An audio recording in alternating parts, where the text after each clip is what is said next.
လူတွေရဲ့တဏ္ဍာမှာတရားဓမ္မနဲ့ပတ်သက်တဲ့အရေးကြီးတဲ့အရေးချင်းနှစ်ရပ်လို့ဒီလိုပြောလို့ရတယ်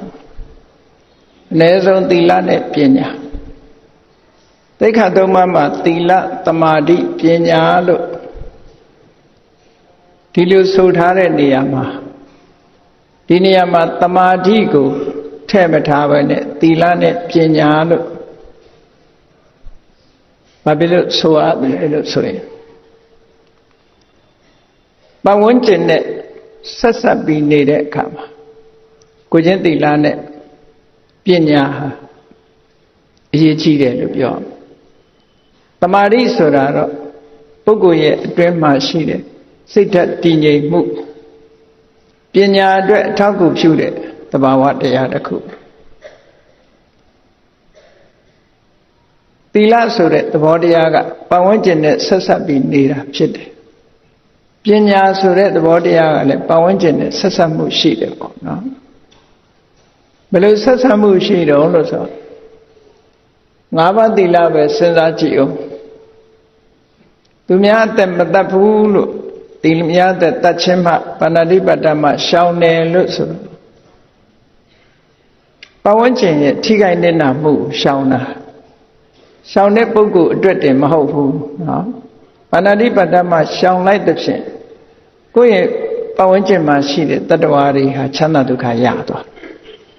အကယ်၍မရှောင်ဘူးဆိုရင်ကိုယ့်လက်နဲ့သေမဲ့ပုဂ္ဂိုလ်တွေအများကြီးဖြစ်သွားတယ်ဒီလိုဆိုတာပေါ့နော်ကိုယ့်အကိုကျင့်တာတော့ဟုတ်တယ်သို့တော့သီလတစ်ဖက်သားကိုထိခိုက်နစ်နာမှုမရှိအောင်ထိမ့်သိမ်းဆောက်ရှောက်တဲ့သဘောပါတယ်ပေါ့တတ္တလောကကြီးတစ်ခုလုံးကိုအပယဒါနလို့ခေါ်တဲ့ဘေးကင်းရာဘေးကင်းမှုဆိုတာကိုပေးရရောက်တယ်ပေါ့မိမိကြောင့်ဘယ်တရဝါမှဆုံးရှုံးနစ်နာမှုမဖြစ်စေရဟောပါဏာတိပါဒအရိဏဒါနဆိုတာလေဒီတိုင်းပဲလေလူတွေဆိုတာပစ္စည်းပိုင်ဆိုင်မှုတွေရှိကြတယ်တရဝါတွေဆိုတာကိုယ်ပိုင်ဆိုင်တဲ့ပစ္စည်းကိုယ့်ရဲ့ပိုင်ဆိုင်မှုလေးကိုအခြေပြုပြီးတော့အသက်ရှင်တည်နေရေးအတွက်ရှိကြတိရစ္ဆာန်တွေလည်းပိုင်ဆိုင်မှုမရှိဘူးလို့မဟုတ်ရှိတယ်ငှက်ကလေးတွေဆိုရင်သူတို့အတိုက်လောက်ထားတာသူတို့ပိုင်ဆိုင်မှုလေးပေါ့ထားလဲသွားပြီးဖြက်လို့ဖြက်စီးလုံးလို့ရှိရင်သူတို့လည်းဒုက္ခရောက်တာပဲเนาะဘယ်တရဝါပဲဖြစ်ဖြစ်ပိုင်ဆိုင်မှုလေးတွေရှိကြနောက်ဆုံးမှာအစာအာဟာရ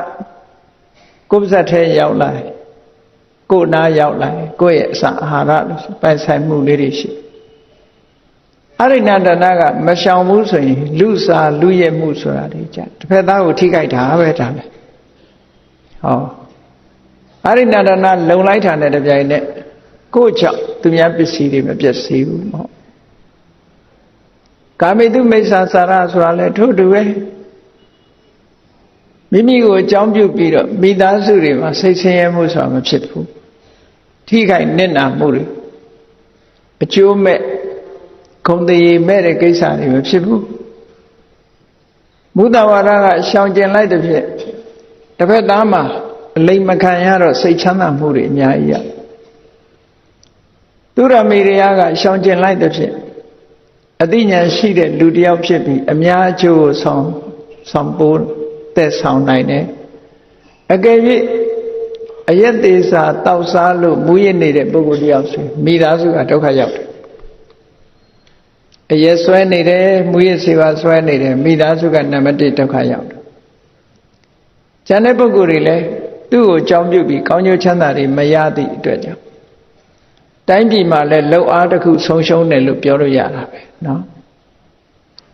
အဲ့တော့သီလဆိုတဲ့အဓိပ္ပာယ်ကအများနဲ့ဆက်ဆက်နေတယ်ဆိုတဲ့အဓိပ္ပာယ်အများကြီးရှိတယ် society တခုမှာလူတစ်ယောက်ကိုချင်းတရားကောင်းလိုက်ရင်ပတ်ဝန်းကျင်မှာချမ်းသာသွားကြတယ်ပညာဆိုတာလည်းဒီတိုင်းပဲအကြောင်းနဲ့အကျိုးအကောင်းနဲ့ဆိုခွဲခြားသိအမှန်ကန်သိတယ်အမှန်ကန်သိမှုကိုဟောပြောဖြန့်ဝေပေးခြင်းဖြင့်ဉာဏ်တဲ့ပုဂ္ဂိုလ်တွေလည်းအမှန်ကန်သိလာလုံးတဲ့နာနဲ့မလုံးတဲ့နာခွဲခြားသိတာပညာ ပညာမရှိဘူးဆိုလို့ရှိရင်လှုပ်တဲ့နာနဲ့မလှုပ်တဲ့နာမသိတော့ဘာဖြစ်တယ်လှုပ်တဲ့နာကိုမလှုပ်တဲ့ဘူးလို့ထင်လာတယ်မလှုပ်တဲ့နာကြတော့လှုပ်တဲ့နဲ့လို့ထင်တယ်ထင်လာတော့ဘာဖြစ်လဲဆိုမလှုပ်တဲ့နာလှုပ်ပြီးတယ်လှုပ်တဲ့နာကြတော့မလှုပ်ဖဲနေတယ်ဆိုအကျိုးမဲ့ဖြစ်တာပဲဒါဟောပညာရှိပြီဆိုလို့ရှိရင်ပတ်ဝန်းကျင်အတွက်အကျိုးပြုတယ်ကိုယ်အတွက်တည်းမဟုတ်ပတ်ဝန်းကျင်အတွက်အကျိုးပြုဒါကြောင့်မို့အ ਨੇ ဆုံးလူတိုင်းဟာသီလနဲ့ပညာဆိုတဲ့ဒီအရေးချင်းနှစ်ခုဟာအရေးကြီးတယ်လို့ဒီလိုပြောတာเนาะလူသိတာတဲ့အရေးချင်းနှစ်ခုပဲကိုကျင့်တရားကောင်းမွန်ခြင်းဆိုတဲ့သီလပညာအမျှော်မြင်ရှိခြင်းလို့ဆိုတဲ့သဘာဝတရားအဲ့ဒီနှစ်ခုလွှမ်းခြုံထားပြီဆိုလို့ရှိရင်သူ့ရဲ့ပတ်ဝန်းကျင်မှာလည်းချမ်းသာဒုက္ခရနိုင်အများအကျိုးပြုဖို့အတွက်သီလနဲ့ပညာဒီတစ်ခုရှိဖို့လိုအပ်တယ်လို့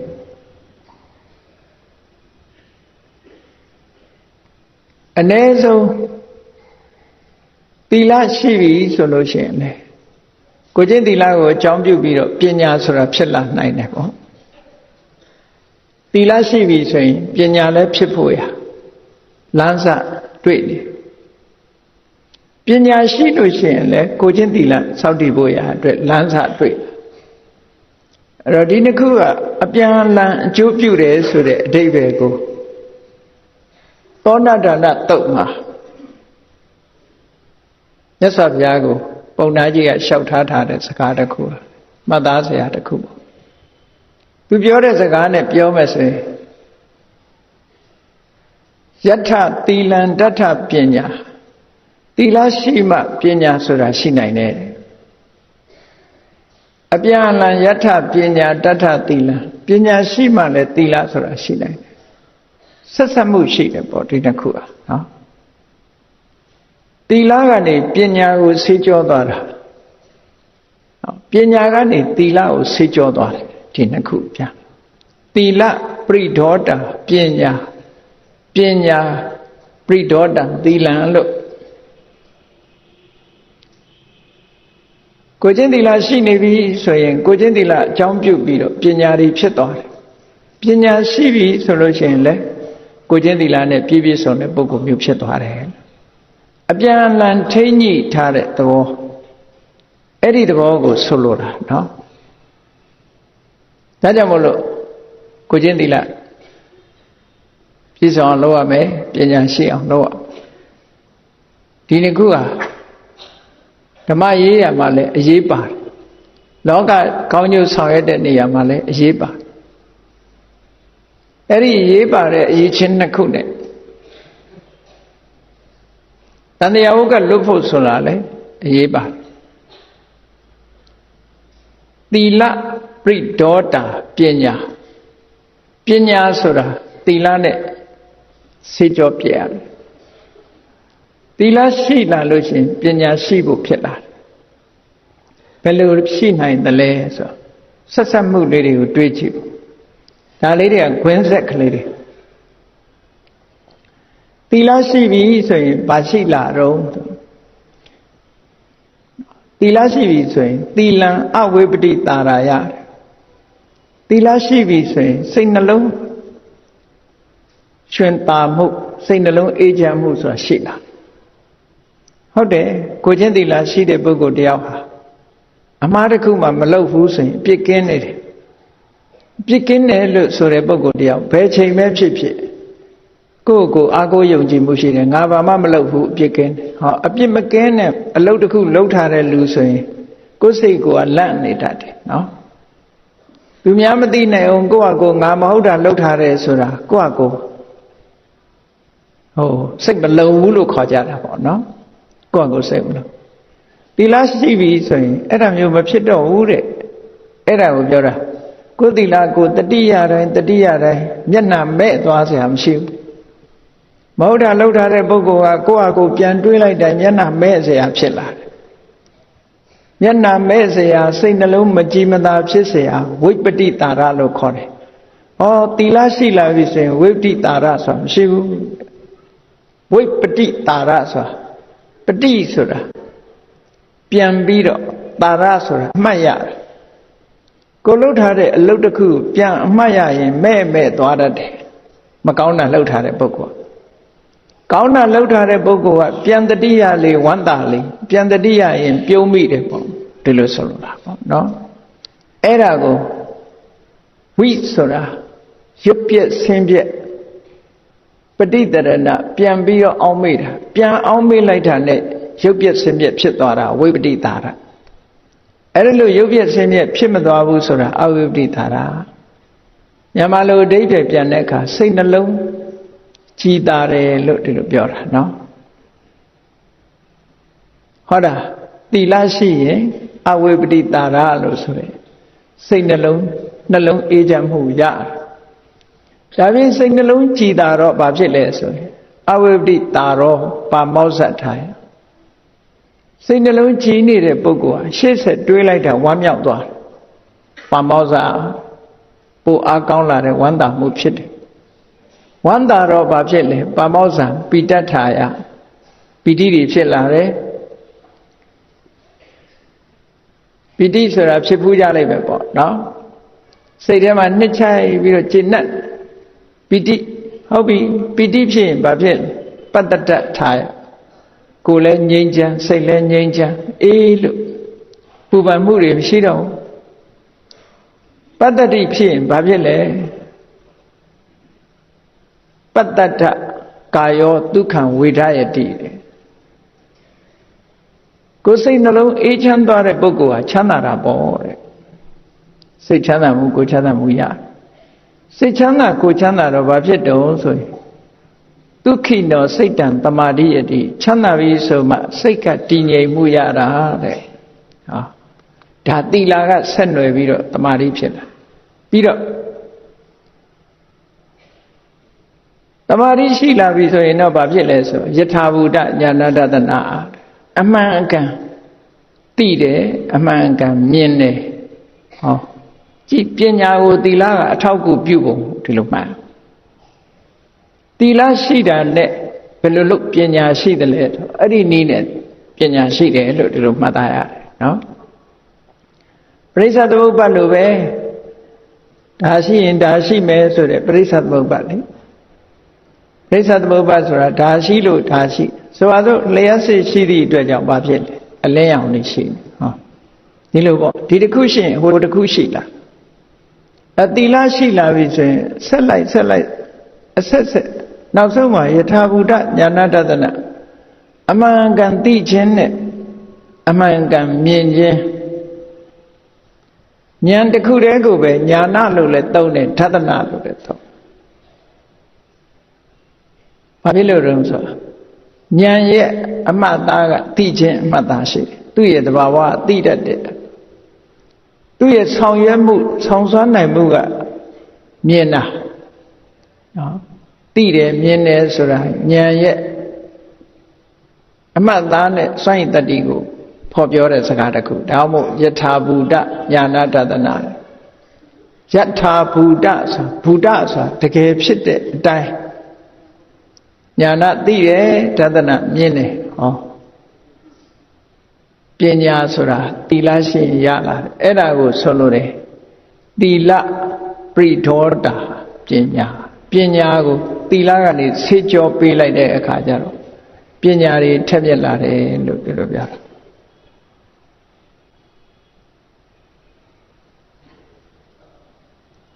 ကိုချင်းသီလကောင်းတဲ့ပုဂ္ဂိုလ်တွေဟာတရားဥတရားမြတ်ရဖို့ရအတွက်သီလကိုအားပြုပြီးတော့သီလဆေးကြောလိုက်လို့ဝိပဿနာပညာတွေတိုးတက်ဖြစ်ပွားပြီးနောက်ဆုံးမဲ့ဖို့ရသွားတဲ့ပုဂ္ဂိုလ်တွေရှိတယ်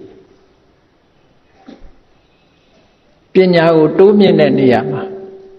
လွယ်ကူမှုရှိသွား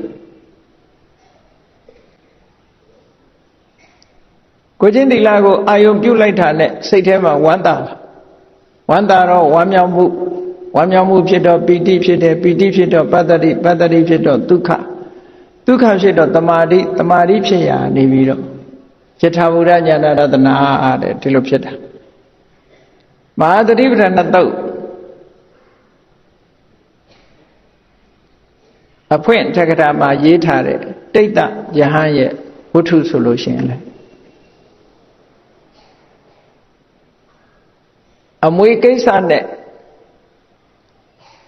လူသတ်သမားတွေရောက်ပြီးတော့ဝိုင်းထားတဲ့အချိန်လေးမှာသူကသူထွက်မပြေးပါဘူးဆိုတော့ဂတိပြုတဲ့အနေနဲ့သူခြေတော်သူရိုက်ချိုးပြီးတော့တညလုံးတရားအထုတ်တာအဲ့တရားအထုတ်တဲ့မထေရကြီးဆိုရင်ကြည့်သူဆောင်ထိန်ခဲ့တဲ့သီလကိုကြည့်တယ်မဲ့တပေါက်မြအစွမ်းထင်မရှိပဂတိစင်ကြဲနေတဲ့သီလလေးကိုသူအာရုံပြုတဲ့အခါမှာအခုလိုပဲဝန္တာမှုကျဉ်မှုပီတိဖြစ်မှုကိုယ်စိတ်ချမ်းသာမှုသမာဓိဖြစ်မှုနဲ့အသိပညာတွေတက်သွားပြီးနောက်ဆုံးမှဉာဏ်ဖြစ်သွားတာပေါ့ဟောတာကိုပြောတာသီလပရိဒေါတပညာလို့ပညာကိုသီလကဆေးကြောသွားတာနဲ့စင်ကြယ်သွားတယ်တန်တတိအမတ်ကြီးတို့ကြည့်စစ်ပွဲနိုင်လို့ဘုရင်ကဆုပေးတဲ့အနေနဲ့9ရက်တိတိလွတ်လွတ်လပ်လပ်ချမ်းသာဒုက္ခခံစားဖို့ပေးထားတာအခွင့်ပေးထားတယ်မူရစ်တောက်စားပြီးတော့9ရက်တိတိပျော်ပါရာကနေနောက်ဆုံးတောကဖြစ်เสียကျုံလာတော့စိတ်တောကတွေမထိန်နိုင်အောင်ဖြစ်တာသို့သောသူကမူရစ်နေတဲ့ပုဂ္ဂိုလ်ဖြစ်ပေမဲ့လို့ပျော်ပါနေတဲ့ပုဂ္ဂိုလ်ဖြစ်ပေမဲ့လို့တောကကြောင့်ပျော်ပါမှုတွေလျော့ပါသွားပြီးတော့အသိပညာကတော့သူ့မှာရှိတယ်မြတ်စွာဘုရားစီတောကပျောက်ကြောင်းတရားတောင်းတဲ့အခါမြတ်စွာဘုရားတရားဟောလိုက်တော့ဝိသေစာတောက်စားထားတဲ့ပုဂ္ဂိုလ်တယောက်ကကိုကျက်တိလာတော့မရှိဘူးပေါ့ဘုရားတရားတော်ကိုနားလဲရတဲ့အချိန်လေးမှာအသိဉာဏ်လေးရသွားတယ်အဲ့ဒီအသိဉာဏ်လေးရလိုက်တဲ့အချိန်လေးမှာပဲပညာကနေသီလကိုဆေးကြောလိုက်တဲ့အခါကျတော့ကိုကျက်တိလာလည်းလုံသွားတယ်အဲ့ဒီချိန်အသိရှိသွားတယ်အသိရှိလိုက်တာနဲ့တပြိုင်နက်သီလကိုစောင့်တည်လိုက်တာသူကသီလလုံပြီးသားဖြစ်သွားသီလဆိုတာအခုစောင့်တည်ရင်အခုပဂတိဖြစ်တာဟုတ်တမာရီတို့ကြတာထူထောင်ရတာသီလဆိုတာအခုရှောင်တယ်ဆိုရင်အခုသီလကိုယ်တဏ္ဍမှာမချိုးမဖောက်ခြင်းရှိနေပြည့်စုံနေတယ်လို့ဒီလိုပြောရတယ်အဲ့တော့ပညာနဲ့ပညာအဉာဏ်နဲ့ဖမ်းပြီးတော့ထိမ့်သိမ်းဆောက်ရှောက်လိုက်တာကိုချင်းသီလသူများလို့ဝိจิตတန်းကြီးစောင့်တည်တဲ့သီလမျိုးမဟုတ်ဘူး determination စိတ်ထဲမှာခိုင်ခိုင်မာမာဆုံးဖြတ်ချက်ချတဲ့သီလမျိုးသူကရှိတာပတ်ဝန်းကျင်ကတော့ဒီလူကြီးမူးယစ်နေတာဘယ်လိုလုပ်ပြီးတော့ယန္တာဖြစ်သွားပါလိမ့်လို့အောင်းမိတ်လိုက်မဟုတ်ဘူးခဏလေးအတွင်းမှာအသိပညာကသီလကိုဆေးကြောလိုက်တော့ပညာပရိဒေါတံသီလံပညာကဆေးကြောလိုက်လို့သီလလည်းလုံသွားတာပဲလို့သူတို့ပြောတာနော်တဏ္ဍတိမကြီးကမူမူယူနဲ့ယန္တာဖြစ်သွားတယ်ဆိုတော့အယက်သမားတွေကအားကြခက်တာသူတို့လည်းမူမူယူနဲ့ယန္တာဖြစ်မယ်လို့များထင်နေတယ်လားမသိပါဘူးမူလို့ယန္တာဖြစ်တာမှမဟုတ်တာပညာဉာဏ်ထက်မြက်လို့ယန္တာဖြစ်တာလေပြောကြတယ်တဏ္ဍတိမကြီးတောင်မူပြီးတော့ယန္တာဖြစ်သွားတာပဲလို့ကြည့်လေမြတ်စွာဘုရားလက်ထက်တုန်းကတရဏာနိဆိုတဲ့တာဂဝင်မဲဘာဝတိလာတွေကသူရမေတွေကမလုံဘူးတခါအရက်တောက်တတ်တယ်သူသေသွားတဲ့အခါကျတော့တရဏာနိတော့အရက်သမားဘယ်ရောက်သွားတော့လို့မေးကြတဲ့အခါမှာမြတ်စွာဘုရားတရဏာနိကသောတာပန်ဖြစ်သွားတယ်လို့ဘုရားဝိုင်းပြီးတော့အပြစ်ပြောကြတာဟာတရဏာနိလို့ကောင်းတော့သောတာပန်ဖြစ်မှာအရက်ကလေးတများများနဲ့နေတဲ့ကောင်သောတာပန်ဖြစ်တယ်ဘယ်သူသောတာပန်မဖြစ်ဘဲနေမလဲလို့ယူဆကြတယ်မြတ်စွာဘုရားကရှင်းပြတယ်မဟုတ်ဘူးသူကလည်းပညာပရိဒေါတံသီလံပညာဉာဏ်ထက်မြက်တဲ့ပုဂ္ဂိုလ်ကလူအမြင်မှာသီလမလုံဘူးလို့ထင်မိမဲ့လို့တခဏအတွင်းမှာကိုချင်းသီလ လုံခြုံသွားတဲ့ပုဂ္ဂိုလ်တွေရှိတယ်တဲ့အဲ့ဒါကြောင့်မို့လို့ဒီသီလနဲ့ပညာနှစ်ခုဟာတစ်ခုနဲ့တစ်ခုဆက်သွယ်ပြီးတော့အရေးပါတယ်ဆိုတာကိုမှတ်သားချရတာနော်အဲ့ဒါကြောင့်မို့သီလပရိဒေါတာပညာပညာပရိဒေါတံသီလကိုချင်းသီလထိန်းသိမ်းဆောက်ရှောက်ပြီးတော့ပညာတိုးတက်အောင်လုပ်တဲ့နည်းပညာကိုကရင့်တန်လာလို့ကိုချင်းသီလကောင်းသွားတဲ့နည်းဟောဒီလိုရှိတာပေါ့နော်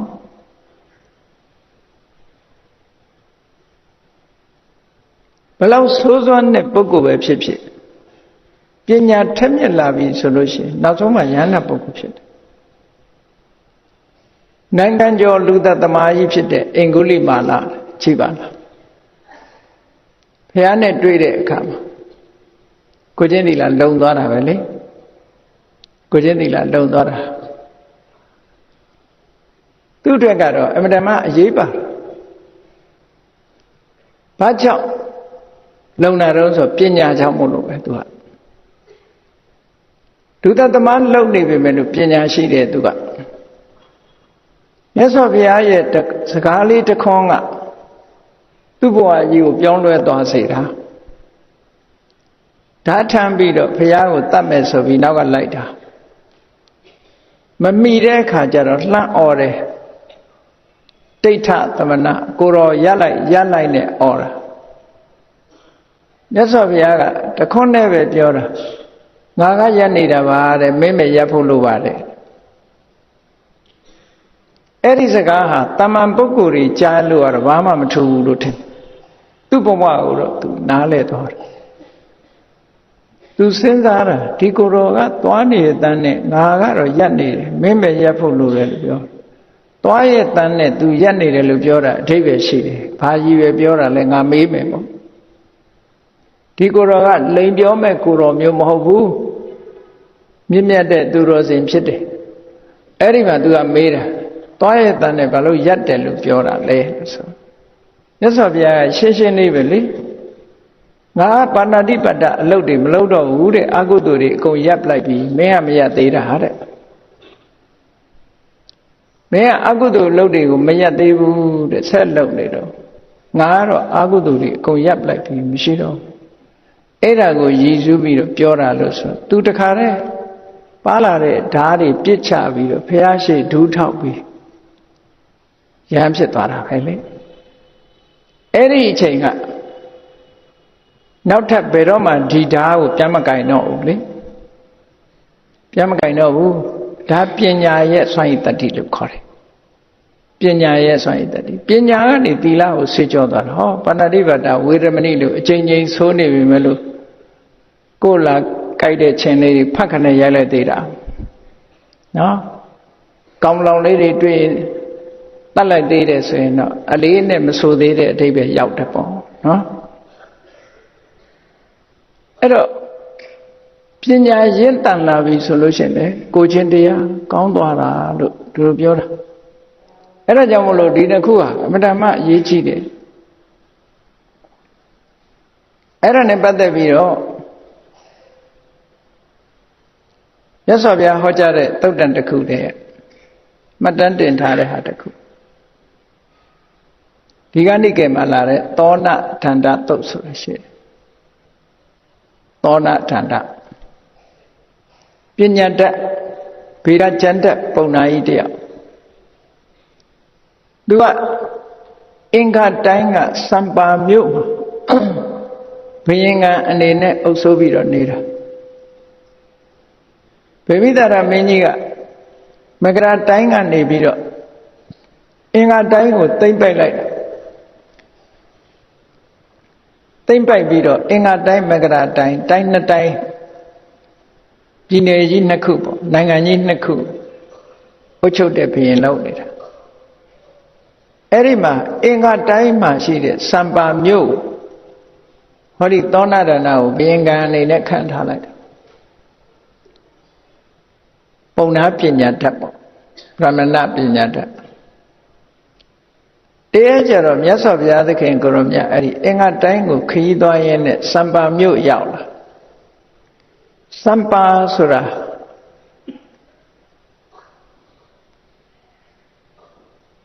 Sakalu Debeya Sakasura Panya Nameno Sakawaru Sakazenu Sakaniru Sakanetu Sakaburu Telo Sakaban Namyo Shigelu Pure Sakawabanga Boba down Dwachi Dream no Eriba Sampa Sura Sagabini Polo Samba Mulu Kora Tinshare Yigani Kule Shire Yigani go Samba Muga Pinye Mibiana Mene Mibiana Mea Leve Toro who Namea Maslau Kekara no Kekara Sure Bibia yet Tu Namene met her a Yigani Ganshi Kekara so Yigani Shire Eri Yigani Nama Yasafia Trendona Samba Mua Duriga, Pia Fubu, Pia Joala, oh, Donle, Yuluri, Trebido, Pia, Dobby, Fuja. Buravada, hold do yo, hold do yo. Namajides or Dachija, no? Bafuja, Lucera, Susan, and the Sega Shita. Alun Trebido, Dware Kama. Donata Bonajiga. Mieneka, Diluri Bedwajara Roso. Oh, Yangorma, Chala Jalu, Kagara, Yega Nama, Drendon, Erigu, Yangorma, Sitwaja Rasuru. Tu Nina Mashide, tu a Madayago like that, Toa Adi Luri Tala, Nale Toamamu, How Sonya own. How Sonya own. Tu Le Toamebo, Piasi. Eri Chema, Donna Dandasiga. Vira Chani would think you go so video, and then Yayaka Ponari Yaunija Lungaya Lordship, Johnari Naya Lordship Yang Gorama Turu Kone Donarana Bonajia Gorma Yahansi Dobiro Duimelu Tidren Le Chayo and then Yaga Yaula Ponaria Subio Yauchila Viro, Matuabu Wine Dajar. Madone Madova Nebo Hello, wine Daja at him. Do ye Kongi Kombodu? Two for Biobiro Daja Doga Ludiale the cool Lomesoi, do Kondem be Bioma Jide, the worship, no? Ah, Shentona Dandaru, Pinya Tapugu Dio, Chana Jawade Bogu, Dioga, Ping and the Uga.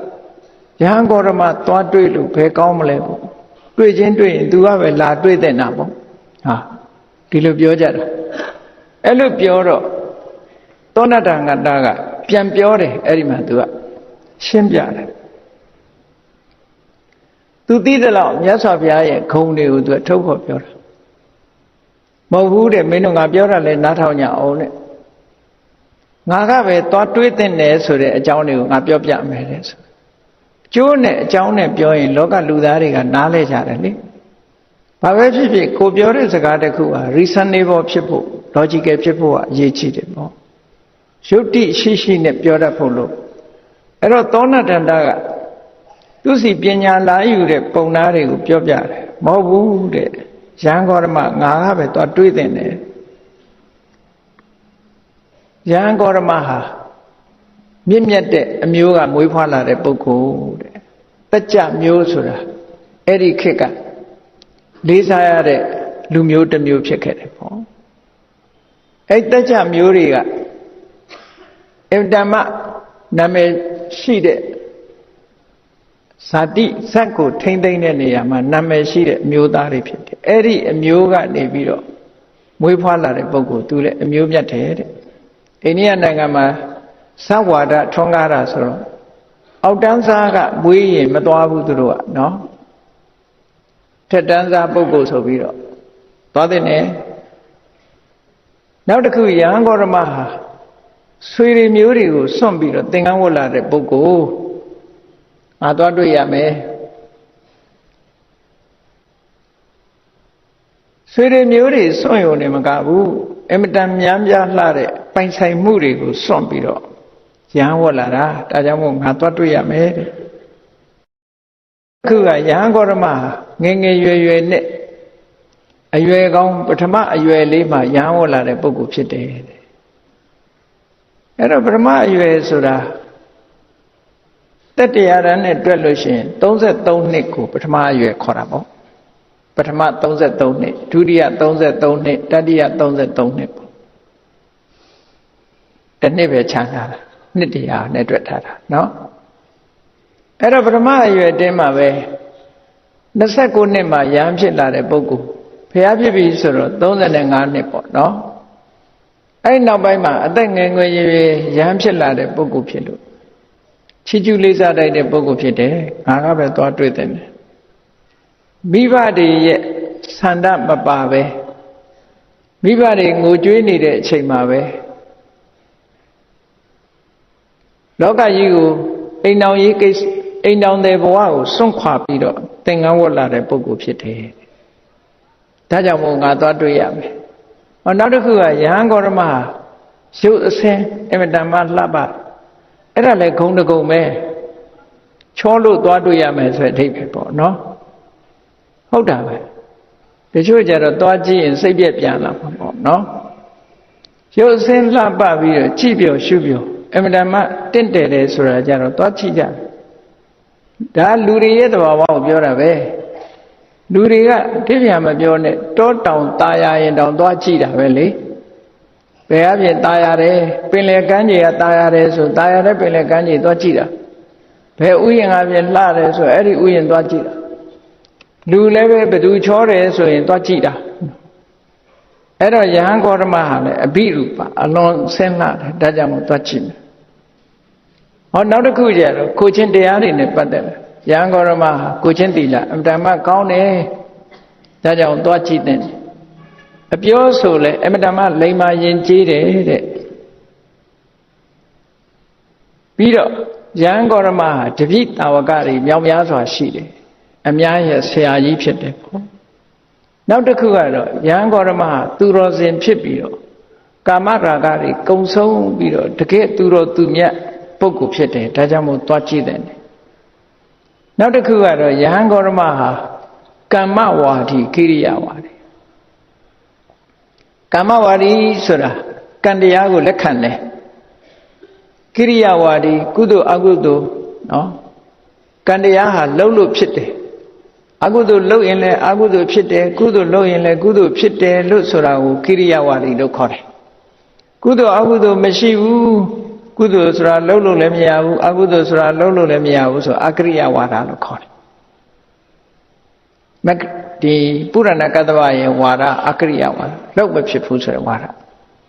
မြတ်စွာဘုရားကြတော့အဲ့လိုမဟုတ်ဘူးကုသိုလ်ဆိုတာလှုပ်ရမယ်ကံကံဤအကျိုးဆိုတာရှိတယ်လှုပ်လို့ဖြစ်တယ်လို့ဝါဒရှိတယ်နောက်တစ်ခုကကြည်သူသင်္ကန်းဝတ်လာတာဟာအတ္တံဗိနခတ္တယကုလမျိုးရိုးစင်ဆက်မပြတ်တဲ့မင်းမျိုးကနေပြီးတော့သာသနာပေါင်းဝင်လာတာတဲ့တကယ်ကိုချမ်းသာတဲ့လူမျိုးကနေပြီးသာသနာပေါင်းဝင်လာတာတဲ့ဒါကြောင့်မို့သူ့ကိုတွေ့ရမယ်နောက်တစ်ခုကျတော့ဘာလို့ဆိုနိုင်ငံသားတွေကသိကျင်တဲ့မေးခွန်းတွေဆိုရင်သူ့စီကိုလာပြီးတော့မေးကြရတယ်အဲ့ဒါလောက်ပညာရှိတဲ့ပုဂ္ဂိုလ်ငါလည်းပဲသွားတွေ့ရမယ်နောက်တစ်ခုထည့်ပြောတာတော့သူကဘာလို့ဆိုယဟန်ဂေါတမကိုနတ်ပေါင်းများစွာထောင်ပေါင်းများစွာသောနတ်တွေကကိုယ်ွယ်စိတ်ကကြတယ်ဒီနတ်တွေကဘုရားကိုကိုယ်ွယ်စိတ်ကတဲ့ဆိုတာသူဘာကိုကြည့်ပြောတာလဲနတ်ဆိုတာသူမြင်ရတာမှမဟုတ်ပဲဘာဖြစ်လို့နတ်တွေကကိုယ်ွယ်စိတ်ကတဲ့လို့သူပြောနိုင်တယ်လဲဆိုတော့တခုတွေးကြည့်ရတာတော့ဝေသာလိပြည်မှာရှိတဲ့နတ်ကွန်းတွေကအကုန်လုံးဘုရားသတင်းသုံးတဲ့အကြောင်းတွေဖြစ်ကုန်တာလေအဲ့ဒါကြောင့်မလို့များပြောသလားလို့မေးကြည့်ရနတ်တွေကလည်းဘုရားကိုကိုယ်ဝယ်စိတ်ကတယ်တဲ့ဒါကြောင့်မလို့သူသွားတဲ့နိုင်လို့ပြောတာနောက်တစ်ခုကတော့ယဟန်ဂေါတမရဲ့ခုံတရင်အမြဲတမ်းကြီးတယ်ဘယ်လိုခုံတရင်လဲဆိုအရဟထိုက်တန်တဲ့ပုဂ္ဂိုလ် အရေးချင်းအမြဲကောင်းတယ်တမ္မာသမ္ဗုဒ္ဓမင်္ဂနဲ့တရားကိုကိုယ်တိုင်သိတယ်ဝိဇ္ဇာစရဏတမ္ပနာအသိပညာအကျင့်တရားနဲ့ပြည့်စုံတယ်သူကတသိတဲ့အတိုင်းအောင်မြင်ပေါက်ရောက်အောင်ကျင့်ထားတဲ့ပုဂ္ဂိုလ်သို့မဟုတ်ပြစ်ကင်းတဲ့စကားကိုပြောတတ်တဲ့ပုဂ္ဂိုလ်လောကဝိတုလောကအကြောင်းသိတဲ့ပုဂ္ဂိုလ်ဆိုပြီးဘုရားရဲ့ဂုဏ်တော်တွေသူသိသမျှသူပြောတယ်ပေါ့အဲ့ဒါကြောင့်မလို့ရဟန်းဂေါရမသွားပြီးတော့ဖူးတဲ့နယ်ဟောနောက်တစ်ခုကတော့ဘာလို့ဆိုရင်ရဟန်းဂေါရမမှာမဟာပုရိသလက္ခဏာ32မျိုးနဲ့ပြည့်ပြည့်စုံဒါကတော့သူတို့ဘေရင်ကျမ်းအရာပြောတာနော်ဘေရင်ကျမ်းအရာမြင့်မြတ်တဲ့ပုဂ္ဂိုလ်တိုင်းမှာအမြဲတမ်းထူးချွန်တဲ့ဖျားဖြစ်မဲ့ပုဂ္ဂိုလ်တို့စကြဝဠာမင်းဖြစ်မဲ့ပုဂ္ဂိုလ်တွေမှာ32ပါးသောမဟာပုရိသလက္ခဏာတွေတွေ့ရတယ်ခုခေတ်ကတော့လက္ခဏာဆိုလက်ပွားလေးထောင်ထားတဲ့အစင်းချောင်းလေးတွေလောက်ကြည့်တာနော်32ပါးသောယောက်ျားများလက္ခဏာဆိုလက်ပွားကြည့်တာမဟုတ်ဘူးနှစ်ဖူးရည်ဒူးရည်အကုန်ပါတယ်နော်တကူလုံးနဲ့ဆိုင်တယ်လက္ခဏာဆိုတာကအမှတ်သားလို့ပြောတာအခုကလက္ခဏာကလက်ပွားပဲဒါကြောင့်မို့ခြေထောက်ကြည့်ရင်ခြေခဏလို့ခေါ်သေးတယ်လူတွေကမဟုတ်တဲ့စကားလုံးတွေခေါ်တာနော်ခြေခဏလို့မှမရှိတာလက်ပွားရဲ့အမှတ်လက္ခဏာခြေပွားရဲ့အမှတ်လက္ခဏာဆိုရင်တော်သေးတယ်အဲ့ဒါလို့ပြောရင်တော်သေးတယ်ဘုရားလောင်းဟာအဲ့ဒါလို့ထူးခြားတဲ့အမှတ်သားတွေသူတဏ္ဍမှာရှိနေတယ်တဲ့နောက်ပြီးတော့ဂေါရမဘုရားဂေါရမရဟန်းဂေါရမဆက်ဆံရေးအလွန်ကောင်းတယ်နာမည်ကြီးပြီမဲ့လို့မာမနာတွေမရှိဘူးနော်တချို့ကြတော့မာမနာတွေတအားကြီးတာနော်မာမနာတွေတအားမြတ်စွာဘုရားကြတော့အေဟိသွားကတဝါဒီတဲ့သူစီသွားလို့ရှိရင်လာပါကျိုးဆိုပါတယ်ဆိုတဲ့စကားမျိုးပေါ့သွားကတံဆိုတာကျိုးဆိုတယ်ဆိုတဲ့အဓိပ္ပာယ်မျိုးခုခေတ်ဘာသာပြန်ဤကပြန်တာပေါ့ကောင်းသောလာခြင်းဒါကြောင့်မို့အိန္ဒိယနိုင်ငံစကားလုံးနဲ့သုံးတဲ့အခါကျဆွာကတ်သုံးတာဆွာကတ်ဆိုတာဝကမ်းပဲဝကမ်းလုပ်တယ်လို့ပြောအေဟိဆိုတာလာပါသွားကတံကောင်းသောလာခြင်းမှာလို့လက်ခံတဲ့အဓိပ္ပာယ်ကိုပြောပြတာနော်အေဟိဆိုတာလာပါလို့ပြောတာသွားကတံကောင်းသောလာခြင်းမှာဆိုတာအင်္ဂလိပ်စကားလဲ welcome ဆိုတာကြိုးစားပါတယ်လို့သာပြောတော့တလုံးစီအဓိပ္ပာယ်ပြမယ်ဆို well ဆိုတာကောင်းတာ come ဆိုတာလာတာပဲလေအဲ့တော့ပါဠိစကားနဲ့တော့ဆင်တယ်ပေါ့နော်သွားကတံလို့သွားကတံကိုသွားကပြောတာတူတူပဲအဲ့တော့ဂေါရမယဟန်ဂေါရမအေဟိတဝကတဝါဒီဆက်ဆံရေးအမတန်ကောင်းတယ်တဲ့ပြောဆိုအမတန်လိမ့်ပါတခိလောမိတ်ဆွေခင်တတ်မင်တတ်တဲ့ပေါ့လို့ဆိုနော်ခင်တတ်မင်တတ်တဲ့တခိလဆိုတာတခါဆိုတာမိတ်ဆွေအပေါင်းအသင်းမိတ်ဆွေအပေါင်းအသင်းရဲ့စိတ်ဓာတ်မျိုးတွေရှိတယ်ပေါ့တမောရကောနေကောင်းလားကျမ်းမာရဲ့လားဘယ်ရလာတာတော့ခရီးသွားပင်မရဲ့လားပင်မသလားကိစ္စခမနိယံကိစ္စယပနိယံလို့ပြောတာတမောရကောလို့ခေါ်တယ်နော်နှုတ်ဆက်စကားပြောတတ်တယ်နှုတ်ဆက်စကားပြောတယ်ခတ်တီတီကြီးထိုင်မနေဘူးလို့ပြောတာနော်နေကောင်းလားကျမ်းမာရဲ့လားဆိုတဲ့နှုတ်ဆက်စကားမြတ်စွာဘုရားပြောလို့ရှိတယ်တဲ့ဟောနောက်တစ်ခုကဘာတော့လို့ဆိုတော့အဘကုတိကောမျက်နှာကြောတင်းမနေဘူးတဲ့ညဲတာတချို့ကြတော့မျက်နှာကြောကတအားတင်းတာနော်မျက်နှာကြောတအားတင်းတဲ့လူကြတော့ဆက်ဆံရေးမကောင်းဘူးလို့ပြောတာအဲ့လိုလူကြတော့လူတွေကဗာပြောတတ်တော့ဆိုသူ့လောက်စာစားနေတာမဟုတ်ဘူးသွားတော့နောက်ထပ်နော်ပြန်ပြီးတော့မာနနဲ့ပြန်ပြီးတော့အဘာကုတိကဘာကုတိကဆိုမျက်နှာကြောတင်းတယ်မျက်မှောင်ကုတ်တယ်မြတ်စွာဘုရားကြတော့ဘာကုတိကမျက်မှောင်မကျုပ်ဘူးမျက်နှာကြောမတင်းဘူးအမ္တမဥတ္တာနမုခ ရွှင်တဲ့မျက်နှာရှိတယ်ပုပ္ပပါဏီစတင်ပြီးတော့စကားပြောလို့ရှိတယ်ကြည့်လေတချို့ကြတော့မြတ်စွာဘုရားကစမပြောရင်စကားမှမပြောရဲတာအဲ့ဒီထဲမှာအဇတတမင်းကြီးအကြောင်းကိုလည်းစဉ်းစားကြည့်အဇတတဆိုတာမလိမ်မိုးမလိမ်မာမင်းသားဘဝဒေဝရတ်ကစီယုံတော့အဟုတ်မှတ်သွားတာမှတ်သွားပြီးတော့ဘုရားကိုဒေဝရတ်နဲ့ပေါင်းပြီးတော့ယံလုပ်ခဲ့တာလေနာလာဂိရိ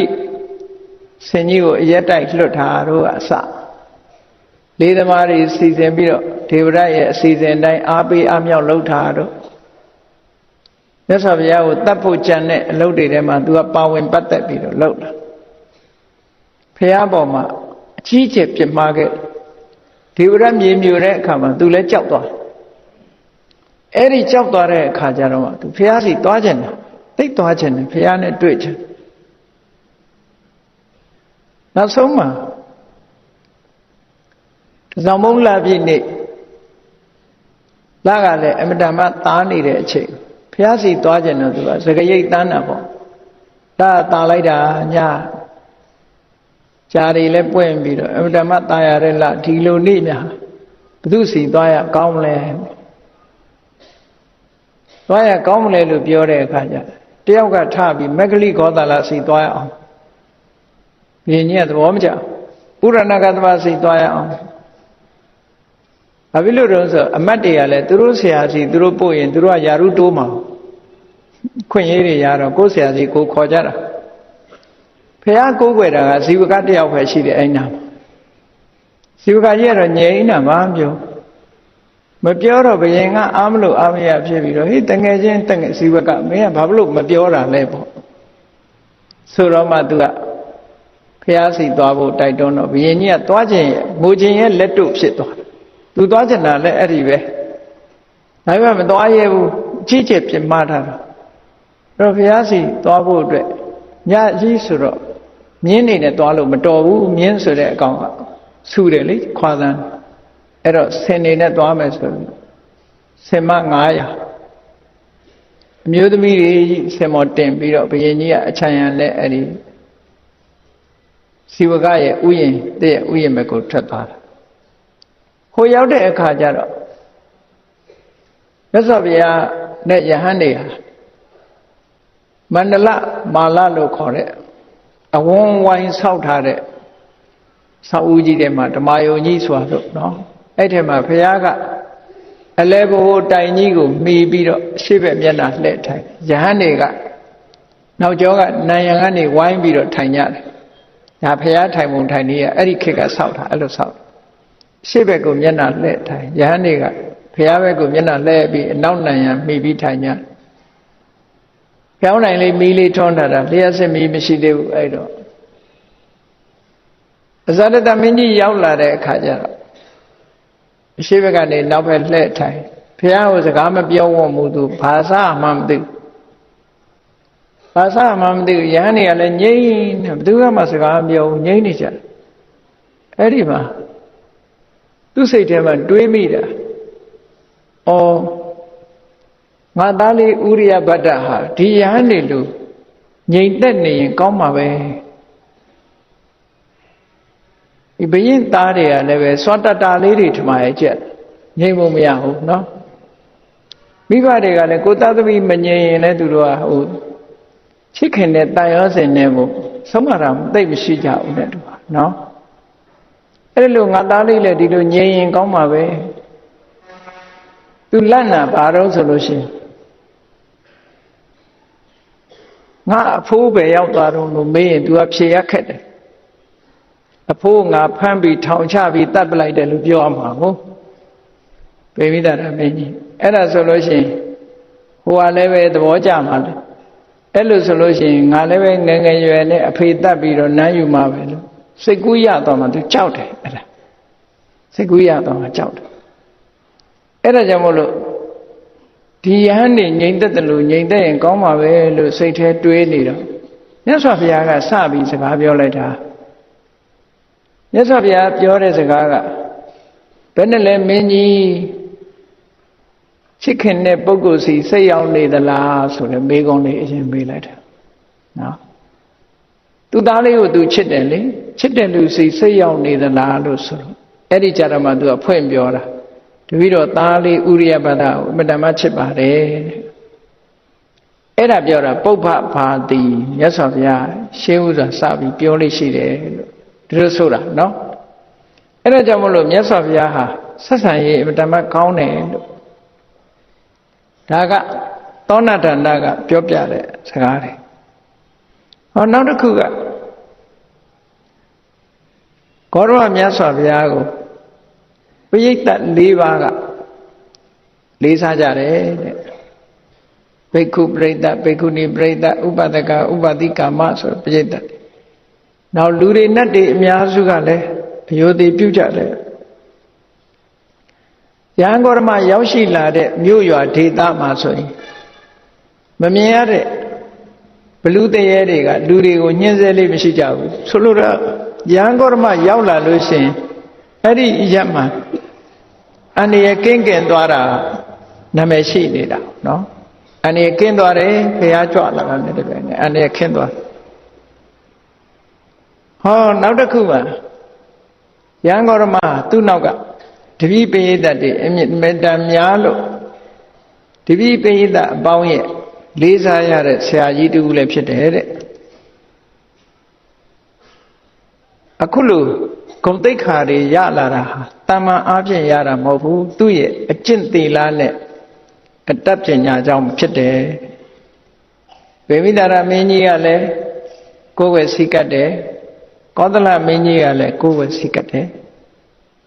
သူတို့ပုံနာထဲမှာနာမည်ကြီးတဲ့ဥက္ကဋ္ဌမျိုးစားပောက္ခရတာတိပုံနာကြီးကလည်းစိတ်ကတ်တယ်အလုံး26မျိုးပြောပြရဟန်းဘုရားရဲ့ခုံတွေကိုသူထုတ်ဖို့ပြောပြပြီးတော့ပြောရမယ်ဆိုရင်တဲ့ရဟန်းဂေါရမဟာငါရဲ့ဧည့်သည်တဲ့ငါမျိုးရောက်လာတာလေ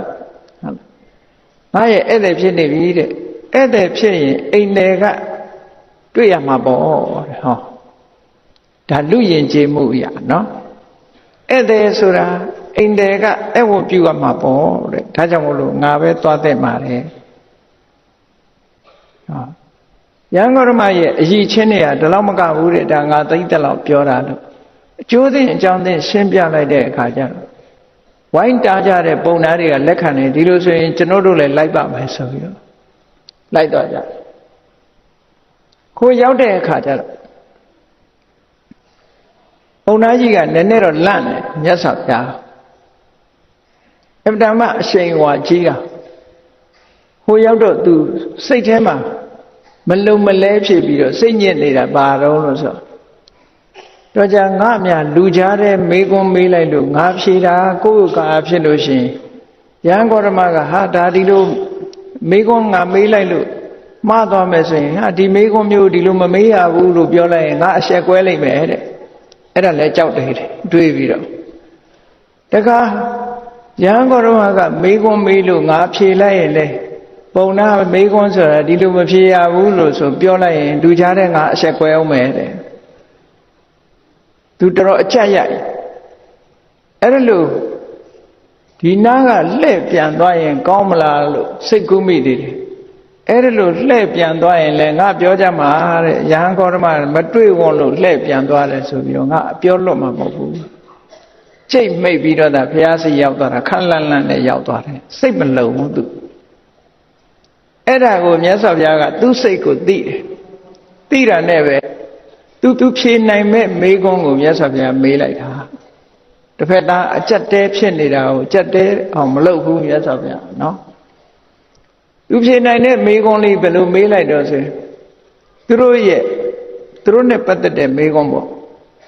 အေးဗြဟ္မဏတွေရဲ့အတိုင်းဝိုင်းထဲမှာဗြဟ္မဏလို့ခေါ်လို့ရအောင်အင်္ဂါဘယ်နှချက်လိုအပ်တယ်လဲအရည်ချင်းဘယ်နှချက်လိုအပ်တယ်လဲပေါ့အဲ့ဒီအရည်ချင်းနဲ့ပြည့်စုံလို့ငါဗြဟ္မဏလို့ပြောလို့ရှိရင်အမှန်ကန်ပြောရရောက်တယ်လေတဲ့လိန်ရညာရမရောက်တယ်လေမေးတဲ့အခါကျတော့ဝန်တာသွားတာသူဖြေနိုင်တဲ့မေးခွန်းလေအဲ့ဒီကျတော့ဝန်တာသွားတဲ့အခါလူများတော်တော်ခက်တယ်နော်သူကအဲ့ဒီကျမှ ခေါင်းလေးကိုထောင်လိုက်သေးတာသူခေါင်းလေးကိုထောင်ပြီးတော့လူမြင်အောင်လှုပ်ပြလိုက်ပြီးတော့မှခါလေးကော့ခေါင်းလေးထောင်ပြီးတော့မှသူကဖြေတယ်တဲ့5မျိုးရှိပါတယ်ပြမနာလို့ခေါ်ဖို့အတွက်5မျိုးရှိပါတယ်သူဖြေနိုင်တဲ့မိကွန်းဆိုတော့ဝမ်းသာသွားတာနော်အဲ့တော့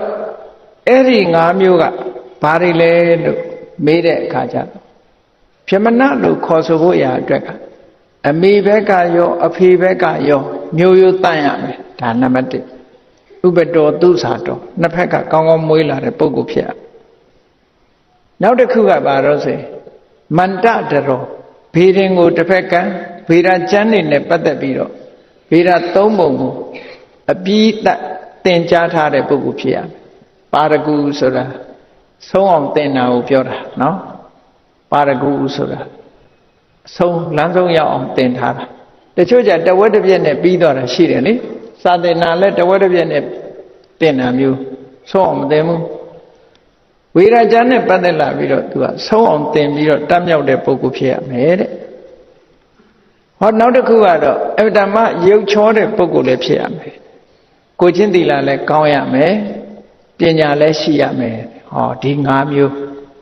အဲ့ဒီ5မျိုးနဲ့ပြည့်စုံလို့ရှိရင်တဲ့ပြမနာလို့သတ်မှတ်ပါတယ်နံပါတ်1ကမျိုးရိုးတန့်တယ်ဟောနံပါတ်2ကဗေဒကျမ်းတတ်တယ်နံပါတ်3ကရုပ်ချောတယ်နံပါတ်4ကကိုချင်းသီလကောင်းတယ်နံပါတ်5ကပညာရှိတယ်ဟောဒီ5ခုအဲ့ဒီ5ခုနဲ့ပြည့်စုံရင်ပြမနာလို့ပြောနိုင်ပါတယ်ပြမနာလို့သတ်မှတ်တယ်လို့သူတို့အတိုင်းဝိုင်းမှာဆိုတော့အဲ့ဒီမှာမြတ်စွာဘုရားကမိကုန်းနေမေးတာထပ်ပြီးတော့မေးတယ်ကဲအဲ့ဒီ5မျိုးတဲ့ကတစ်ခုကိုလျှော့မယ်4ခုတည်းယူရင်ဘာလျှော့တစ်ခုလျှော့လိုက်5မျိုးရှိတာများနေသေးတယ်ဘယ်နှခုနဲ့ဆိုရင်ပြမနာလို့ပြောဖို့လုံလောက်မလဲလို့ဆိုသူကဘာပြောတော့ဆိုအစင်းလှပမှုဆိုတော့လျှော့လိုက်မလှခြင်းနေပါသေးကျန်တာတွေနဲ့ပြည့်စုံလို့ရှိရင်ပြမနာလို့ခေါ်နိုင်ပါလေဟောအစင်းကိုဖယ်လိုက်တော့4ခုပဲကျန်တော့တယ်နော်ရုပ်ဆင်းလှပမှုဒါဖြင့်နောက်တစ်ခုဘာလျှော့လို့ရအောင်ဆိုတော့ဘေရင်တတ်တာတစ်ခုလျှော့လိုက်ရတယ်ဘေရင်တတ်တာတစ်ခုလျှော့လိုက်ဒါဖြင့်နောက်တစ်ခုဘာလျှော့အောင်လို့ဆိုမျိုးရိုးကောင်းတယ်ဆိုတာလျှော့လိုက်2ခုနဲ့လည်းခေါ်နိုင်တယ်အဲ့2ခုကဘာလို့ဆိုကိုချင်းသီလကောင်းတာနဲ့ပညာကောင်းဟောသီလနဲ့ပညာဒီ2ခုမြတ်စွာဘုရားကလည်းစကားကုန်နှိုက်တယ်အဲ့ဒီ2ခုရောထပ်လျှော့လို့ရသေးလားလို့ဆိုအရှင်ဘုရားအဲ့ဒါတော့လျှော့လို့မရတော့ဘူးတဲ့ခေါဏသီလရှိမှပညာရှိတယ်ပညာရှိမှသီလရှိတယ်သီလနဲ့မှပညာဆေးကြောလို့ရမယ်ပညာနဲ့မှသီလကိုဆေးကြောလို့ရပညာရှိမှသီလရှိနိုင်တယ်သီလရှိမှပညာရှိနိုင်တယ်ဒါကြောင့်မို့ဒီအင်္ဂါ2ခုတော့ထပ်လျှော့လို့မရဘူးဆိုတော့နောက်ကပုံနာတွေကဆူညံနေဖြစ်ကုန်ဘာဖြစ်လို့ဆူညံဖြစ်တုံးဆိုယဟန်ဂေါရမနောက်ကလိုက်ပြောနေတယ်သူပြောတာကပယ်လိုက်တာအစင်းလှပမှုဆိုတဲ့အင်္ဂါရပ်ကိုလည်းဖယ်ပစ်တယ်နောက်ဆုံးအရေးကြီးတဲ့ဗေဒကျမ်းတတ်ရမယ်ဆိုတဲ့အင်္ဂါရပ်ကိုလည်းဖယ်ပစ်လိုက်တယ်နောက်တစ်ခုကအမျိုးဇာတိကောင်းရမယ်ဆိုတာလည်းဖယ်ရှားပစ်လိုက်တယ်ဒီသီလနဲ့ပညာတန်မိုးထားတာဟာယဟန်ဂေါရမရဲ့ဝါရာကြီးပဲနဲ့ဆိုပြီးဝိုင်းပြောကြတယ်ဝိုင်းပြောတော့မြတ်စွာဘုရားသခင်ကသူတို့အတန်တိတ်အောင်ဘယ်လိုလုပ်တော့ဆိုရင်အေးမင်းတို့သောဏတန္တငါပြောတဲ့စကားကိုမဖြေရှင်းနိုင်ဘူးဆိုရင်မင်းတို့ပြောမင်းတို့နဲ့ပြောမယ်သူ့မှာအရေးချင်းရှိတယ်လို့လုံလောက်တယ်လို့ထင်လို့ရှိရင်မင်းတို့တိတ်နေကြငါသောဏတန္တနဲ့ဆက်ဆွေးနေမယ်လို့ဆိုတော့သောဏတန္တကအရှင်ဂေါရမမပြောနဲ့ကျွန်ုပ်ကိုယ်တိုင်သူတို့ပြောမယ်ဆိုပြီးတော့ဒီပြဿနာငါကိုယ်တိုင်ရှင်းမယ်ဆိုပြီးသူကဘာပြောတော့ဆိုအဲ့ဒီပရိသတ်တွေထဲမှာသူ့ရဲ့တူလေးတယောက်ပါတယ်အင်္ဂကဆိုတဲ့လူငယ်တယောက်တောင်းသားတယောက်ပါလာရုပ်ဆင်းကလည်းအမတန်လှအဲ့မှာသူကပြောပြကဲအရှင်တို့တဲ့ကျွန်ုပ်ပြောပြမယ်အလုံးနားဆိုင်ထောင်းဟောဒီပရိသတ်ထဲမှာကျွန်ုပ်ရဲ့တူအင်္ဂကဆိုတဲ့လူငယ်တယောက်ပါ သူဟာရုပ်အစဉ်အမတန်မှလှတယ်ယဟန်ဂေါရမကလွဲရင်သူအလှဆုံးပဲဒီထဲမှာပုံနာတွေထဲယဟန်ဂေါရမလောက်တော့မလှဘူးသို့တော့ယဟန်ဂေါရမလွဲရင်ကျန်တဲ့ပုဂ္ဂိုလ်တွေထဲမှာသူအလှဆုံးသူဟာဗေဒသုံးပုံလည်းတတ်တယ်ကျွန်ုပ်ကိုယ်တိုင်သင်ပေးထားတာနော်အမေဖေမျိုးရိုးကိုလည်းသိတယ်မျိုးရိုးလည်းစစ်တယ်ဘာလို့တော့ဆိုသူ့အမေဖေတွေကသူ့အမျိုးတွေဒါဟုတ်မျိုးရိုးလည်းစစ်တယ်ကဲရုပ်လည်းလှတယ်ဘေးရင်လည်းတတ်တယ်ဘေးရကျမ်းနေလည်းတတ်တယ်မျိုးရိုးလည်းကောင်းတယ်ဟုတ်ပါပြီတဲ့အဲ့ဒီအင်္ဂကဆိုတဲ့လူငယ်တယောက်ဟာသူ့အသက်ကိုလည်းတတ်တယ်သူများဥစ္စာကိုလည်းခိုးယူတယ်ကာမကိစ္စတွေမှာလည်းမှားမှားယွင်းယွင်းလုပ်တယ်လိန်လည်းပြောတတ်တယ်အရက်သေးစားလည်းတောက်တယ်ဆိုလို့ရှိရင်ဒါတွေဘာလို့အောင်မလဲတဲ့သူ့ရဲ့အရည်ချင်းတွေကပြက်မကုန်ဘူးလားပေါ့ဆိုလိုတာကဘလောက်မျိုးရိုးကောင်းကောင်းဘလောက်စာတတ်တတ်နော်ဘလောက်စာတတ်တတ်ဘလောက်ရုပ်အစဉ်လှလှကိုချင်းတရားပြပြပြီဆိုလို့ရှိရင်တန်ဖိုးရှိပါမလားတဲ့တန်ဖိုးမရှိဘူးဒီလိုဆိုလိုတာနော်သူကအဲ့ဒါလို့လက်တွေ့ရှင်းပြပြီးတော့ငါကယဟန်ဂေါရမရဲ့ဝါဒနောက်လိုက်တာမဟုတ်ဘူးလက်တွေ့ကကိုချင်းသီလမကောင်းဘူးဆိုရင်လူရဲ့တန်ဖိုးဟာကျသွားတယ်ဒါကြောင့်မလို့ကိုချင်းသီလဆိုတာရှိရဒါကြောင့်ကိုချင်းသီလနဲ့ပညာဟာအရေးကြီးဆုံးပဲလို့သူပြောတာပါလို့အဲ့ဒါလို့ရှင်းပြလိုက်တော့ပိဋကကလည်းသူကဆရာကြီးကိုသူ့ဘယ်သူမှမလှန်နိုင်ဘူးသူကဆရာကြီးကိုအဲ့ဒါလို့လက်တွေ့ပြလိုက်တော့ဘယ်သူမှမလှန်နိုင်ကြတော့သူအဲ့ဒီမှာမြတ်စွာဘုရားကမေးတယ်သောဏတန္တာတဲ့အခုပြောနေတဲ့သီလကပညာကိုဆေးကြောတယ်ပညာကသီလကိုဆေးကြောတယ်ဆိုတဲ့သီလပညာဆိုတာဘယ်ဟာကိုသီလလို့ခေါ်မှလဲဘယ်ဟာကိုပညာလို့ခေါ်တာတော့ဒီမိကုံးမေးလိုက်တယ်သူကလည်းပါတယ်သူမဖြေနိုင်တော့ဘူးသိပြီးတော့မဖြေနိုင်တော့သူကဘယ်လိုပြောတော့တပည့်တော်ကတော့သီလပညာဒီလောက်ပါပဲတဲ့အရှင်ဘုရားပဲရှင်းဟောပါတော့တဲ့သီလပညာအကြောင်းအဲ့ဒီကြတော့မြတ်စွာဘုရားကသီလဆိုတာဘယ်လိုဟာလဲဆိုတာရှင်းဟောတယ်နော်ပညာဆိုတာဘယ်လိုဟာလဲလို့ဆိုတာကိုရှင်းဟောတယ်အဲ့တော့သီလဆိုတာဘုရားဘာသာဝင်တို့ရဲ့သီလဟာဒုစရိုက်ကရှောင်ကျင်တာလဲသီလပဲဟော၅ပါးပြစ်မှုတွေကရှောင်ကျင်တာလဲသီလပဲအမြဲဖလားတော့မှလာတဲ့သုလသီလမစ္စည်းမသီလမဟာသီလလို့ဆိုတဲ့အပိုင်းကန္တာတွေမှာဖော်ပြထားတဲ့ကိုချင်းတရားနဲ့ပတ်သက်တာအဲ့ဒီထဲမှာယဟန်တော်တွေဆိုလို့ရှိရင်ဘာပါလာတော့လို့ဆိုဘုဒ္ဓကမ္မဘိဇကမ္မတမာရံပါပฏิဝိရတောလို့ဆိုတာပါတစ်ပင်နေမျိုးစေ့တွေမဖြတ်စည်းတာလဲကိုချင်းသီလတွေမှာပါယဟန်တာပါတယ်အဲ့တော့ခုခေတ်အနေနဲ့ဆိုလို့ရှိရင်ဘာတော့ပတ်ဝန်းကျင်ထိမ့်သိမ်းဆောက်ရှောက်ရေးဆိုတာနဲ့ပတ်သက်လာတဲ့အခါကျတော့အင်တမတ်ခင်မိတဲ့စနစ်တစ်ခုဖြစ်လာတယ်ဘုရားဘာသာမြတ်စွာဘုရားရဲ့အဆုံးအမလေပတ်ဝန်းကျင်တဘာဝကိုထိမ့်သိမ်းဆောက်ရှောက်တာမြတ်စွာဘုရားကခုမှမဟုတ်ဘူးကိုချင်းသီလနဲ့ထားပြီးတော့ထိမ့်သိမ်းဆောက်ရှောက်လာတာတဲ့အဲ့ဒါလို့ဘုဒ္ဓကမ္မဘိဇကမ္မတမာရမပฏิဝိရတောသမနောကောမြတ်စွာဘုရားကမျိုးစေ့တွေတစ်ပင်တွေဖြည့်ဆည်းတာမရှိဘူးတဲ့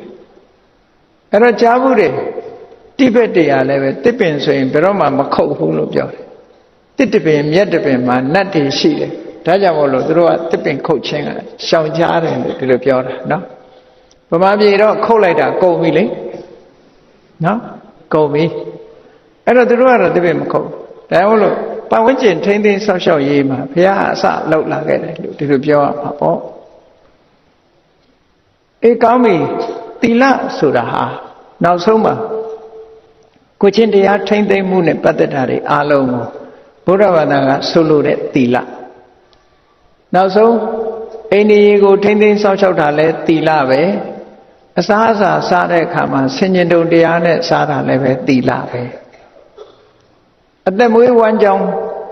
တရားသဖြင့်အသက်မွေးတာလည်းပဲသီလပဲလို့ဟောဘုရားဘာသာရဲ့သီလကိုမြတ်စွာဘုရားအပြည့်စုံရှင်းပြပညာကြတော့ဗာနဲ့ရှင်းပြတော့ဆိုသမာဓိကျင့်စဉ်တစ်ခုကိုကျင့်ပြီးတော့ ကာမဂုဏ်အာယုန်တွေကိုစွန့်ခွာလာလို့ရရှိလာတဲ့ဝိဝေကသပိတိဒုက္ခကာမဂုဏ်အာယုန်တွေကိုစွန့်ခွာလိုက်နိုင်လို့ဖြစ်ပေါ်လာတဲ့ပိတိဒုက္ခလောကလူတွေသိတာကတော့ကာမဂုဏ်အာယုန်နဲ့ဖြစ်ပေါ်လာတဲ့ပိတိဒုက္ခကိုသာသိတာနော်ကာမဂုဏ်အာယုန်စွန့်ခွာလိုက်လို့ရလာတဲ့ပိတိဒုက္ခမျိုးကိုတမ္မာပုဂ္ဂိုလ်တွေကမခံစားဘူးတဲ့တမာတိစွမ်းအားနဲ့ကာမဂုဏ်အာယုန်တွေကိုစွန့်ခွာလိုက်လို့ရလာတဲ့ဝိဝေကသပိတိဒုက္ခဆိုတာပထမဇန်ချမ်းသာကိုပြောတာဟောနောက်တစ်ဆင့်မြင့်လိုက်တဲ့အခါကျတော့တမာတိသပိတိဒုက္ခတမာတိစွမ်းအားကြောင့်ရလာတဲ့ပိတိဒုက္ခမျိုးတဲ့နောက်တစ်ခုကျတော့နိဗ္ဗိတိကဒုက္ခပိတိမပါတဲ့ချမ်းသာတတိယဇန်ချမ်းသာနောက်တစ်ခါကျတော့ဥပိ္ပခဒုက္ခအလုံးကိုလစ်လျူရှုနိုင်ပြီးတော့စိတ်ဓာတ်တည်ငြိမ်မှုကြောင့်ရလာတဲ့ချမ်းသာအဲ့ဒီ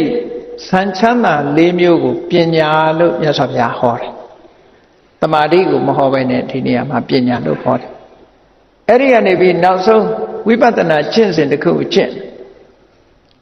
ဇာမိုင်းဆိုင်ရာအဘိညာဉ်တွေရပြီးတော့ဝိပဿနာကျင့်စဉ်ကိုကူးပြောင်းတယ်ကူးပြောင်းပြီးတော့ဝိပဿနာကျင့်စဉ်ဆိုတာမဂ္ဂင်၈ပါးအကျင့်တရားကိုကျင့်တာပဲသမ္မာဒိဋ္ဌိသီလကိုအခြေခံပြီးတော့သမ္မာဝါစာသမ္မာကမ္မန္တသမ္မာအာဇီဝဆိုတဲ့သီလကိုအခြေခံပြီးတော့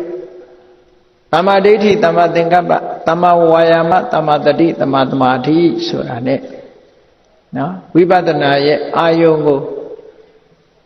စိတ်ဟာဝိပဿနာအာယုံနဲ့စုံစည်းပေးတာသမ္မာတတိလို့ခေါ်တယ်စုံစည်းအောင်ကြိုးစားတာသမ္မာဝါယာမစိတ်ကလေးအာယုံပေါ်မှာတည်ငြိမ်အောင်လုပ်တာကသမ္မာသမာဓိအမှန်ကန်တဘာဝကိုသိအောင်စဉ်းစားတာကသမ္မာသင်္ကပ္ပတကယ်သိလာတာကြတော့သမ္မာဒိဋ္ဌိလို့အဲ့ဒီကာရပကမဂ္ဂင်၅ပါးနဲ့ဝိပဿနာကျင့်စဉ်ကိုကျင့်လိုက်တာနောက်ဆုံးကြတော့ဒီမဂ္ဂင်၈ပါးအကျင့်တရားဟာတလုံးတစည်းတည်းဖြစ်ပြီးတော့နိဗ္ဗာန်ထိအောင်ရောက်ရှိသွားနိုင်တဲ့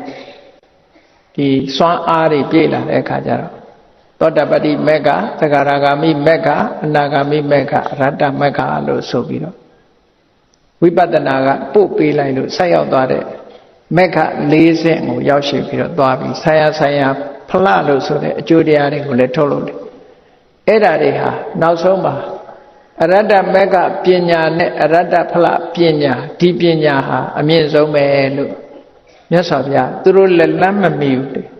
ပညာရက်တွေကိုမြတ်စွာဘုရားဟောပြခဲ့တာဖြစ်တယ်ဝိပဿနာကျင့်စဉ်ဟာလည်းပဲပညာပဲဇန်ကြောင့်ရရှိလာတဲ့သံတမဘတ်တွေနဲ့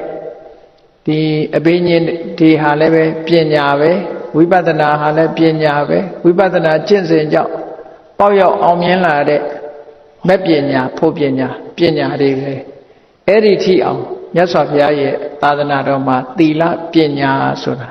အဲ့ဒီဘက်ကိုဥတည်နေတဲ့သီလနဲ့အဲ့ဒီဘက်ကိုဥတည်သွားတဲ့ပညာမျိုးကိုသာသီလပညာလို့မြတ်စွာဘုရားဆိုလိုတယ်လို့အဲ့ဒီသုတ္တမှာဒီလိုရှင်းပြတဲ့အခါနောက်ဆုံးသောဏတန္တပုံနာကြီးဟာဘုရားဘာသာအဖြစ်ခံယူသွားတယ်ပေါ့အဲ့တော့ဒါကြောင့်မလို့သီလနဲ့ပညာလို့ဆိုတဲ့အခါမှာဘာကိုရည်ညွှန်းတာတော့ဆိုတကယ်တော့လေမဂ္ဂင်၈ပါးပဲမဂ္ဂင်၈ပါးမှာမြတ်စွာဘုရားကတမာတိကိုသီလနဲ့ပညာပေါင်းကူးကြတဲ့မှာမြုပ်ထားပြီးတော့သီလနဲ့ပညာနှစ်ခုကိုထုတ်ဖော်ပြီးတော့ဒီထဲမှာဟောထားတာထုတ်ဖော်ဟောထားတော့တမာတိမပါဘဲနဲ့ဖြစ်တယ်လို့တော့ဒီလိုမအောင်မိတ်လေးနဲ့နော်ဒီနေရာမှာသီလနဲ့ပညာနှစ်ခုအဓိကထားပြီးတော့မြတ်စွာဘုရားဟောတာဖြစ်တယ်အဓိကကတော့မဂ္ဂင်၈ပါးအကျင့်တရားပဲမဂ္ဂင်၈ပါးအကျင့်တရားဆိုတာသမ္မာဝါစာသမ္မာကမ္မန္တသမ္မာအာဇီဝကသီလသမ္မာဝါယာမသမ္မာတတိသမ္မာသမာဓိကသမာဓိသမ္မာဒိဋ္ဌိသမ္မာသင်္ကပ္ပကပညာလို့သီလသမာဓိပညာ၃ရပ်နဲ့ဖွဲ့စည်းထားတဲ့မဂ္ဂင်၈ပါးဟာလောကုတ္တရာမဲ့အဖြစ်ရောက်သွားတဲ့အခါကျတော့တလုံးတစည်းတဲ့တပေါင်းတည်းလို့ဖြစ်ပြီးတော့အရှိန်ဝါအမတမကြီးသည့်အတွက်ကြောင့်ဘယ်တော့မှမရောက်ဘူးတဲ့နိဗ္ဗာန်ကိုပို့ဆောင်ပြီးတော့ပေးတယ်ဒါကိုပြောတာနော်ဘယ်လိုပို့ဆောင်ပေးတာတော့လို့ဆိုလို့ရှိရင်ကိလေသေမာရင်တောနိဗ္ဗာန်ဂစ္ဆတိတိမက္ခောတဲ့ တစ်ဖက်ကကိလေသာဆိုတဲ့အနောက်အရှက်စိတ်ရဲ့အညစ်အကြေးတွေကိုဖယ်ရှားပြီးတော့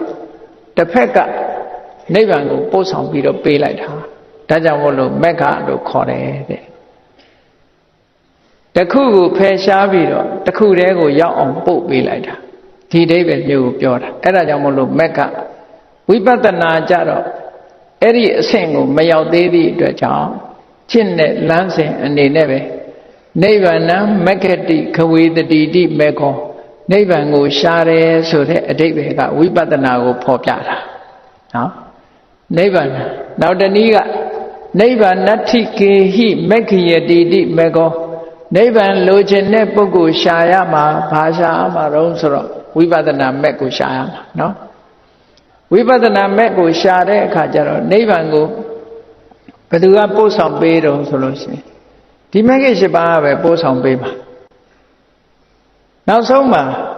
တကယ်ပို့ဆောင်ပေးတဲ့မဂ္ဂင်၈ပါးကြတော့လောကုတ္တရာမက်ဖြစ်သွားပြီးတော့ကိလေသေမာရင်တော်နိဗ္ဗာန်ခိစ္စတိတိမက်ကောကိလေသာတွေကိုတစ်ဖက်ကဖယ်ရှားပြီးတစ်ဖက်ကနိဗ္ဗာန်ကိုအာယုံပြုဖို့ပို့ဆောင်ပေးလိုက်တယ်လို့ဒီလိုပြောတာနော်အဲ့တော့အဓိကအနှစ်သာရကိုကြည့်လိုက်မယ်ဆိုရင်သီလရဲ့သမာဓိရဲ့ပညာရဲ့အဲ့ဒီထဲမှာသီလဟာအခြေခံတဲ့အရာဖြစ်တယ်သီလကိုအခြေခံလိုက်တာနဲ့သမာဓိလည်းပါသွားတယ်သီလသမာဓိနှစ်ခုအခြေခံလိုက်တဲ့အခါမှာပညာဉာဏ်လည်းထက်သန်ပြီးတော့နောက်ဆုံးမှာနိဗ္ဗာန်ကိုမျက်မှောက်ပြုနိုင်တာဖြစ်တယ်တရားချက်ခင်သူတော်စင်ပြိဿအပေါင်းတို့သီလနဲ့ပညာဟာဘုရားမြတ်စွာဟောကြားတော်မူခဲ့တဲ့တရားဓမ္မထဲမှာအရေးပါတဲ့စွမ်းရည်တတ္တိရှိတဲ့တရားနှစ်ပါးဖြစ်တာမို့မိမိတို့တဏ္ဍာမှာ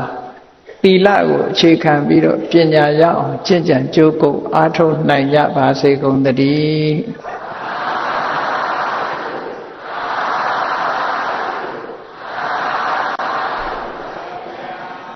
ကဲမေတ္တာပို့ရအောင်တတဝါများစွာဝေယံကွာချမ်းသာကြပါစေတတဝါများစွာဝေယံကွာချမ်းသာကြပါစေမေတ္တာရေချမ်းသောငါဖြံငြိမ်းချမ်းကြပါစေမေတ္တာရေချမ်းသောငါဖြံငြိမ်းချမ်းကြပါစေသက်စေချမ်းသာသုခချမ်းသာဒုရဆန္ဒပြည့်ပါစေသက်စေချမ်းသာသုခချမ်းသာဒုရဆန္ဒပြည့်ပါစေနမောတရံပိဝိတဝါနဝိသာတဗ္ဗေတမုဟတာအာစရာမရာတိတိဘာဝောနိဗ္ဗာနံယန္တုတာရောဓမ္မောတရံလောဘဒေါသမောဟစိတ်တောက်ကင်းပြောင်းကြည်အေးတရားစေကိုပိဝိတဝါဝန္တာရှင်းပြတောက်ကြရအနာကြရကုန်သောကြောင့်ဝိသာတဗ္ဗေပူဇာညေနောက်ကိလေသာဆေယတောက်ဟုသမျှတို့သည်သမုဟတာပိဉ္ကြပဲတွင်ရေမတင်တဲ့ကဲ့သို့ကင်းစင်လွင်ပြောင်းပေမရောက်အောင်ပယ်ဖြောက်အပ်ကုန်သည်ဟွန်တုစင်စစ်မသွေဖြစ်ကြပါစေကုန်သတည်းအစရာမရံအိုခြင်းလဲကွာနာခြင်းလဲကင်းသေးခြင်းလဲရှင်းထသောတိတိဝံကိလေသာဟုပုခသိင်ကင်းငြိမ်းရာအစစ်ဖြစ်ပေထသောနိဗ္ဗာန်နိဗ္ဗာန်ဟုခေါ်ဤမြို့တော်သို့သာရောတရားချစ်ခင်စိတ်ကောင်းဝိညာသူတော်စင်များတို့သည်ယန္တုပါရမီအစဉ်စဉ်မြင့်တယ်မြင်၍မလင့်ပုံသေးဆိုက်ရောက်တော်ကြပါစေကုန်သတည်း